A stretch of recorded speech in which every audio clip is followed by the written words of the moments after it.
sango ya Congo na banda kona binoza spécialité ya proverbe 30 depuis monga lima esika wapi toyela bino basango ya Congo.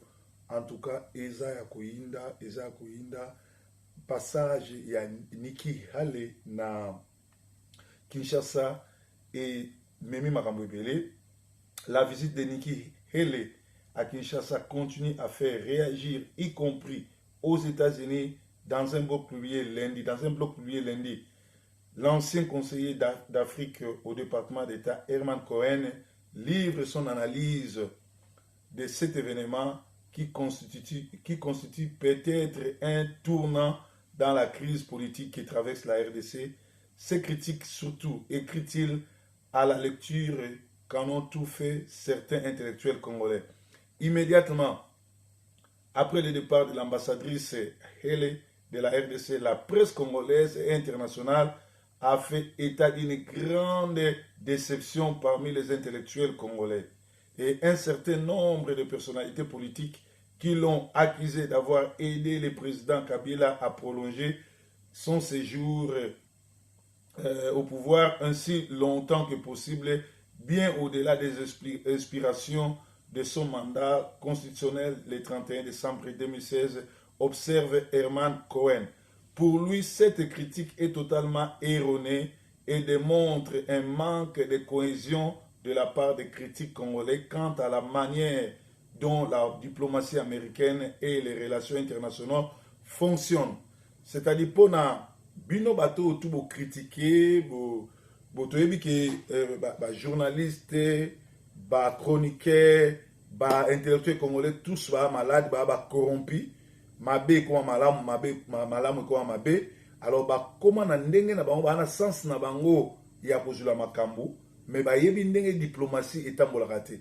Mutu nyonso to azokanisa ke Nikki Haley ayaki ko bakela Kabila mikolo, ayaki ko soutenir Kabila, azali bongo na liboma, azali bongo malade, azali bongo et donc mutu azala ba problème ya mental ou problème spirituel aluka délivrance, parce que Herman Cohen a lobi boye que pour lui cette critique est totalement erronée et démontre un manque de compréhension de la part des critiques congolais quant à la manière dont la diplomatie américaine et les relations internationales fonctionnent. Donc, Congolais, politiciens congolais, hommes intellectuels congolais, bazali bongo na manque de compréhension, ce qui corruption de ça, on ne peut pas comprendre diplomatie américaine ou bien diplomatie internationale et fonctionnaka.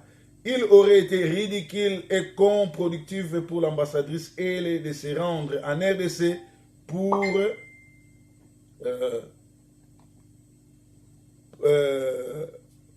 pour la première fois et de se présenter devant la presse et de déclarer Kabila doit partir au plus tard le 31 décembre 2007.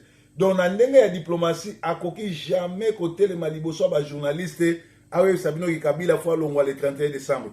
Botalango Richardson tango auta ki kokuta na Mobutu atikala ki jamais ko yebisa presse ke na yebisa Mobutu akolongwa. Après les babomi Mobutu nde ayeko pesa interview akoloba makamuni akine ko yebisa Mobutu. Donc na ndenge politique elingaka, ndenge diplomatie elekendaka, akoki jamais koya koloba ngo na télévision ke na yebisi eboy. Donc soki alobaki po alobi makambo alobaki eza diplomatie, alobi indirectement et puis ton alobeli ezolakisa ka kosaki te ayebisa Kabila ke il faut akende mais na presse alobaki te. Nazo continuer kotanga ngo.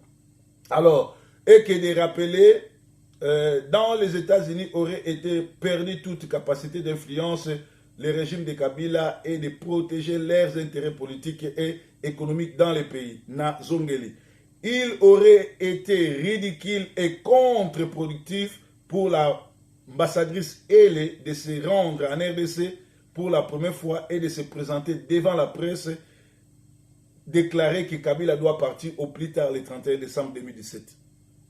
Ironise l'ex-monsieur Afrique de Washington qui argumente qu'une telle déclaration aurait constitué un coup d'arrêt formel dans les relations diplomatiques entre les États-Unis et le Congo. Il estime par ailleurs que les États-Unis auraient même perdu toute capacité d'influence d'influencer les régimes de Kabila et de protéger leurs intérêts politiques et économiques dans les pays. Donc, ce qui niki Haile, Ayaki Liboso presse, alors que Kabila, avant le 31 décembre 2017, il va perdre l'équilibre na bangona influence sur le pouvoir à Kabila. Et il va perdre l'intérêt na bango politique na oyo États-Unis ont gagné na Congo. Il y a un cadre de diplomatie na vis-à-vis aye na Kabila a gazé a yebisi esili pona ye et na presse alobi makambo susu. C'est là na rotiela bino discours na ye na presse boyo ka tonalité na ye bomona ke azana kanda alobi indirectement mais tant makutana na Kabila a yebisaki makambo face à face pe ezaki grave pour un petit dictateur rwandais.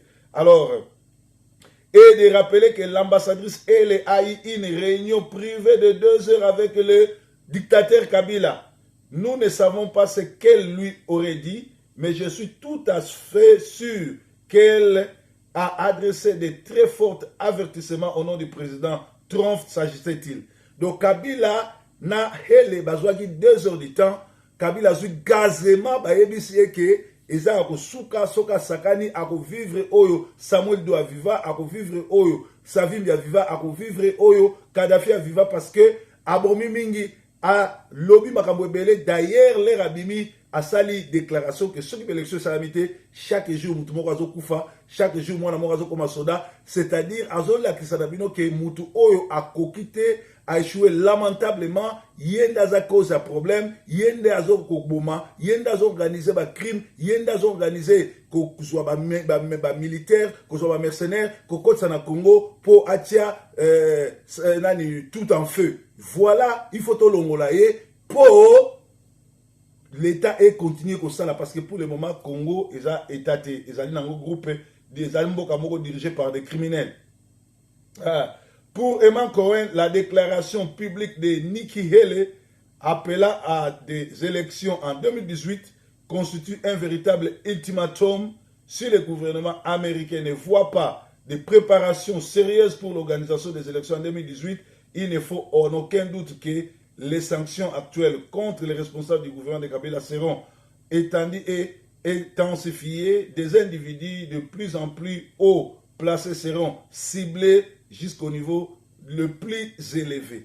Donc, Bout Kolanda, ils ont qui avertissement ultimatum pesi Kabila, ce qui va moniter que le gouvernement na ye nananga ou yaza aventurier au kolaye, azo sa la aventure l'élection, c'est-à-dire que bako ciblé ye pe bako salaye bisala sala. Tolanda déclaration ya Nikki Haley, bino batkoza maele ya ko comprendre makamute pour comprendre bato ba maele mingi ba comprendre nga Tolanda Nikki Haley. Dans l'actualité également, l'ambassadrice américaine à l'ONU Nikki Haley était en visite à Kinshasa en République démocratique du Congo à l'issue d'entretiens avec la commission électorale congolaise, la CENI et des opposants. La diplomate n'a pas mâché ses mots.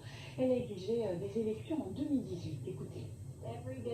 Chaque jour sans élection dans ce pays, quelqu'un meurt. Chaque jour sans élection, à nouveau une femme se fait violer. À nouveau, un enfant devient soldat. Toutes ces choses doivent cesser. Le seul moyen pour cela, c'est d'avoir des élections en paix. Ce que nous avons dit à la CENI, c'est que ces élections doivent avoir lieu en 2018. Sinon, il n'y aura plus aucun appui au processus électoral. Il n'y aura absolument aucun soutien des États-Unis pour quoi que ce soit en 2019, ni de la communauté internationale. Nous voulons des élections libres et justes, mais nous le voulons en 2018, pas fin 2018, mais au plus tôt. Dans l'actualité également, l'ambassadrice américaine à l'ONU, Nikki Haley, était en visite à Kinshasa en République démocratique du Congo à l'issue d'entretiens avec la commission électorale congolaise, la CENI et des opposants. La diplomate n'a pas mâché ses mots. Elle a exigé des élections en 2018. Écoutez. Chaque jour sans élection dans ce pays. Chaque jour sans élection, Moutou Azokufa. À nouveau une femme se fait violer. Moi, si Azokufa va violer cette élection salamité. Moi, Azokufa soldat. Makambo ne se peut si la seule moyen c'est qu'il y a l'élection. Ce que nous avons dit à la CENI. Otolobeli Seni. Na Otolobeli Kabila en face. Et Zali qui va organiser l'élection le plus tôt que possible avant Kake et Koué là-bas. Donc, binomo boyo kiango. Ndenge Nikki Haley à Nikki Haley à lobby. Nous voulons des élections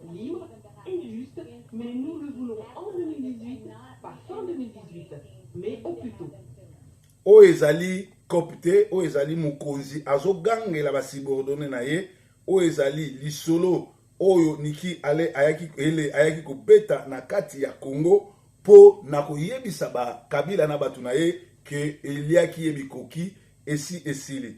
Alors mutu a joué G makasi na kati ya masolo oyo, ezali Vital Kamerhe, boyebi bien Vital Kamerhe azaka caméléon, pe a travaillaka pour Kabila. Pourquoi se retrouver na côté opposition?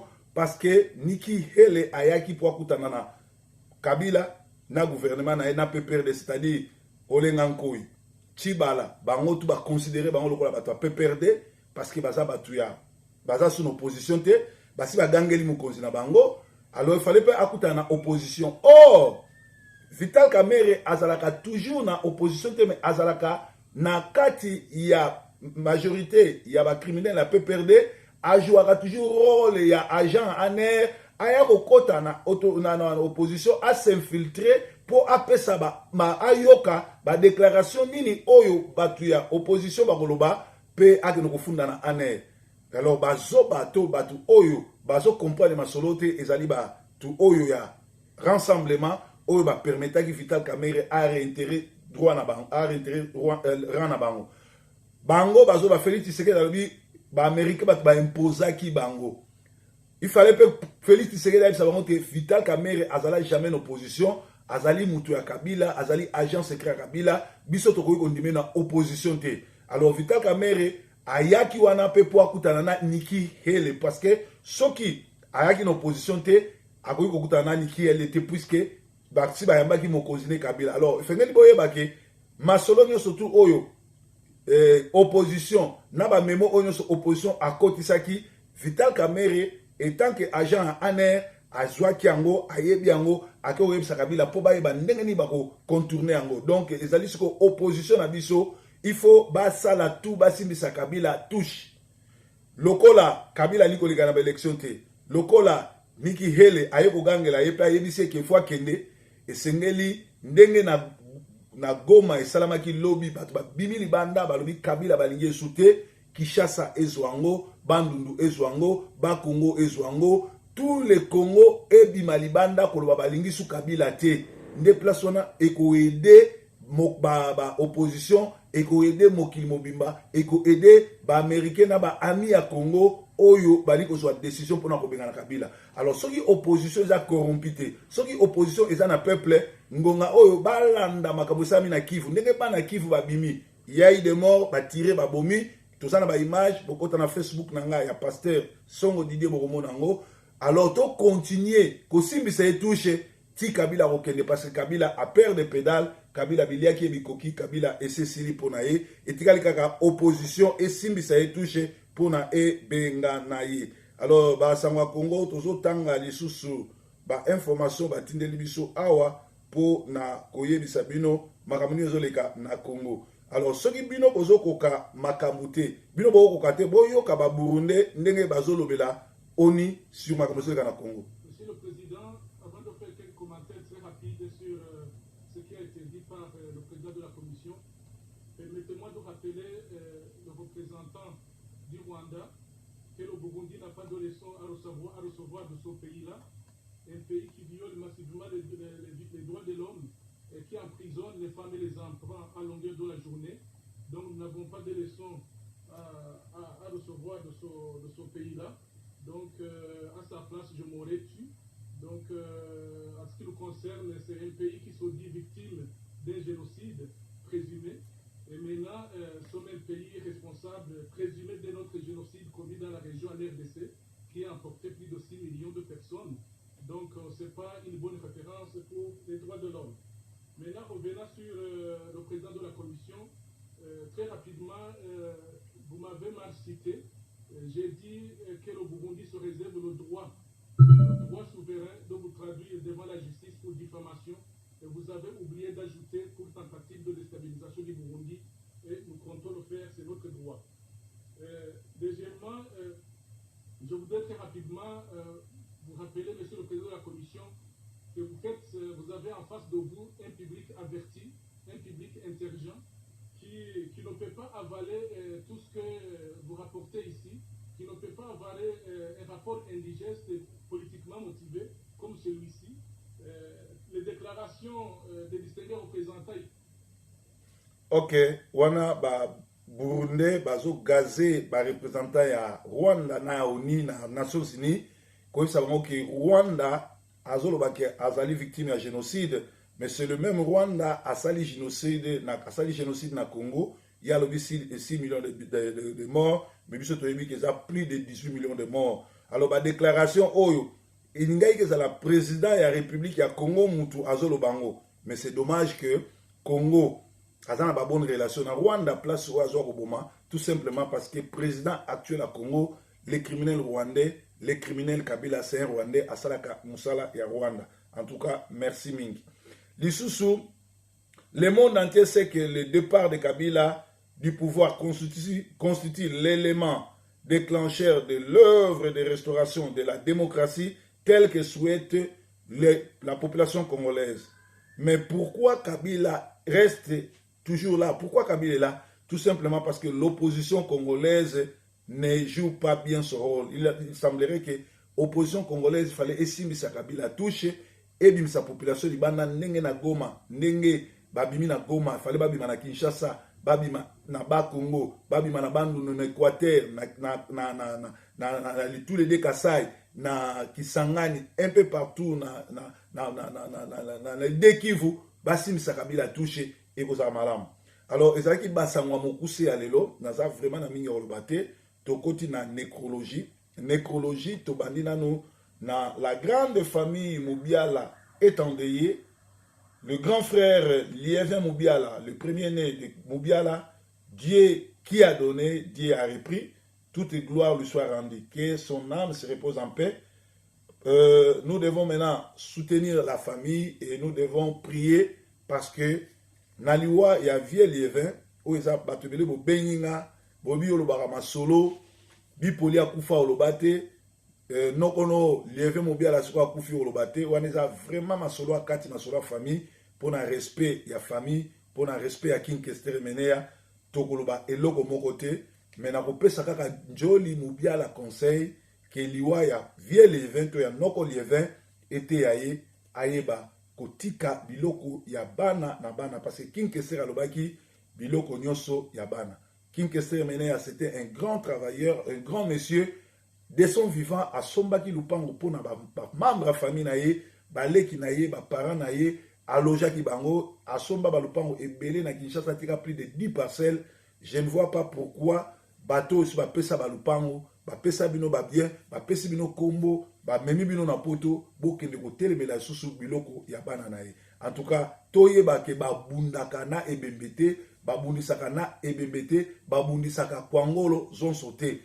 Mutu oyo atikali oyo fwazwa ba distance na ye na biloko King Kester Menea ezali Njoli Moubiala na lobiango etant que mwana famille na lobiango etant que mutu a travaillé na King Kester na lobiango etant que pasteur na lobiango etant que mutu bandundu na lobiango etant que muyanzi na lobiango parce que ezana batu oyo basala Victoria biso na batiti le valois na ba Didi Kinwani tozali batu oyo to sala po Victoria ezala ndenge yali toujours salaire te toya pe poto na nzela Victoria te mais aki devoir na biso ya ko aider noko na biso ndeko na biso mwana na biso akikwit to sala mais na bato oyo ba profita na Victoria. Alors ceux qui ont profité na Victoria ko bundisa testament Kester te ko bundisa bana Kester te luka ko sangisa bana Kester et ko zala bien.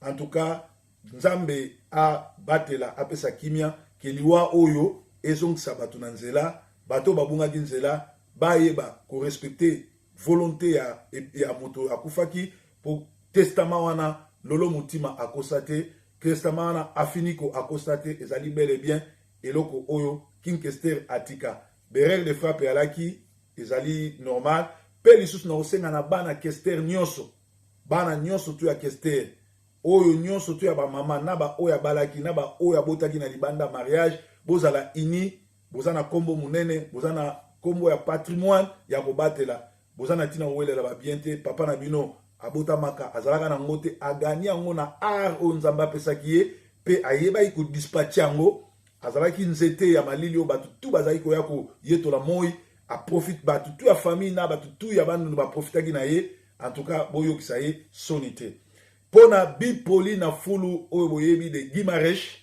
nazo rendre hommage à monene un grand monsieur, un grand homme de la culture.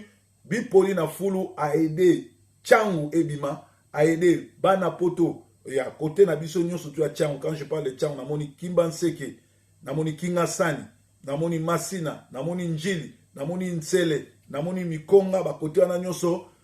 Tchandonde a pesigu na ba Bana Poto, na ba mikiliste, na ba musicien, ba yemba Masina, ba yemba Njili, ba bimsa Njili. Yende mutu a éclairé Njili. Parce que, la seule personne oyo a pesa nani démission na Viva la Musica peut a créé Victoria. Vous voyez l'histoire à Longola Viva la Musica na Matonge a memi yango na Njili basala maki ya 3 mois Njili comme capitale à Kinshasa pe na sorti à Victoria et lançant Njili et pesa batumisala et bimisa batuna poto et fongola batumiso. Normalement un jour soki biso toko koma ba gouverneur à ville il faut bâtir un monument ya bipoli na kati ya Tchangu lokola un homme de culture oyo atombolaki Tchangu azali fondateur bango mibale na Kester ya Victoria pe azali bongo moko ya bato ba lansaki kisa culture na mboka Tchangu azalaki angolais mais azalaki plus congolais que ba congolais nyonso parce qu'il a grandi na été soit botamaki na Kinshasa mais il a grandi na Kinshasa pe a sali musala nyonso na Kinshasa pe a lancé l'orchestre belé donc tu peux perdre un grand monsieur beau respecter bipoli bozong se na ranaye parce que c'était un grand monsieur vraiment wana ezaki hommage nanga pona Pepe Bipoli Tchando de Guimarèche oyo a fondaka Victoria oyo a bimisa Njili ereka salaka Kester alekaki na mayele Kester alongoli orchestre na Njili a memi yango na bandal pe ake kopesa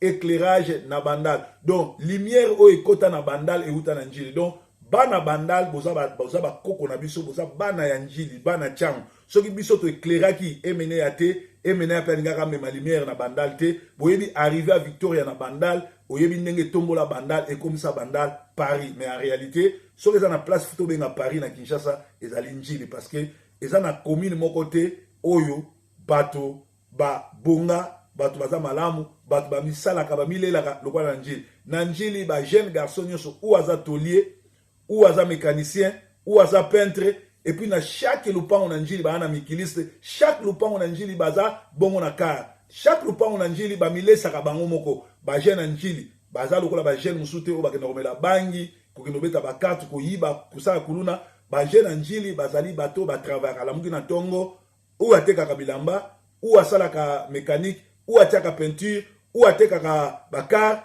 bango nyonso oya basi ou batekaka nguba ou batekaka masangu ou batekaka manioko c'est-à-dire Njili mobimba ezali commune ya ba commerçant commune ya bato ba tourner saka mbongo pe basalaka art ya Congo esengeli to pesa Njili mbongo ebele pona kofungola batelier pona koede ba jeune et ko contaminer bongo machine na Kingasani Njili pe bana ya côté ya Bikondo Mokali Fumukentu bakozwa idéologie wana Njili po bango pe bakoma ba travailleur na Manchester tozana sangwa mawa Edo Coiffure a uti kokufela papa na Edo Coiffure azali moko ya ba grand oyo ba sala na salon de coiffure ba oyo place les messagers apesaka mutu na bakata alors bakata suki le ndeko na biso Edo Coiffure awa na Manchester akufeli papa na mwana nyonso wa Manchester oyo ozali bongo na kati ya Manchester na pokwa tokutana na matanga epa Edo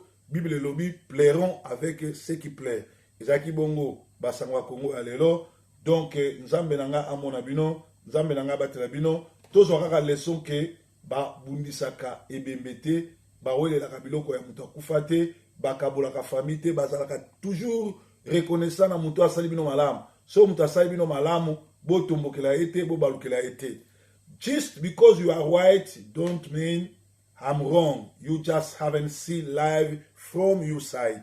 Et koloba, soko tie 6. Mutu aza na côté à gauche akomona ke ezali 9. Mutu aza na côté à droite akomona ke ezali 6.